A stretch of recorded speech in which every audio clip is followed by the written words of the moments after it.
Even though it's black and white, it still requires some form of density and contrast correction. We call it color, for lack of a better word. When this thing first started, we had something that looked very washed out. So what you're trying to do is maintain the contrast to make it look mysterious and spooky, but still see the detail. We can isolate an area of the frame and either make it darker or lighter. If we can fix it and not compromise the overall image, we usually try to fix it. The whole point of this process is to not let the viewer know that we were here. Vampires are pure myth. The superstition of yesterday can become the scientific reality of today. Dracula, it's a mono recording, and we're going to keep it mono and present it in a cleaner fashion. It goes through a process of going through perf by perf to make sure that we have no imperfections in that before we hang it on a reproducer.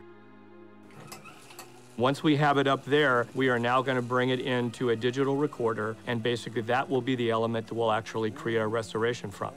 We have some incredible artists who are able to go in and sonically deal with some of the issues that are inherent in the source material.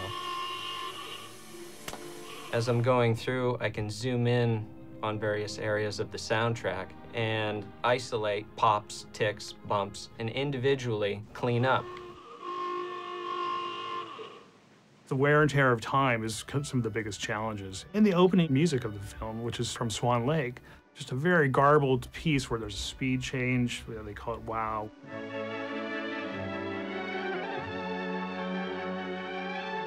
Fortunately, for this music cue existed in Spanish Dracula. So we were able to go back and find a matching piece of the same music with the same quality.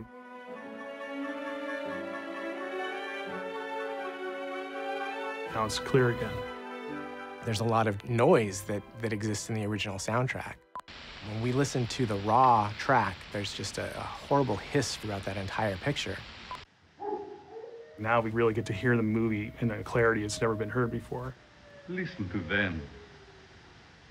Children of the night.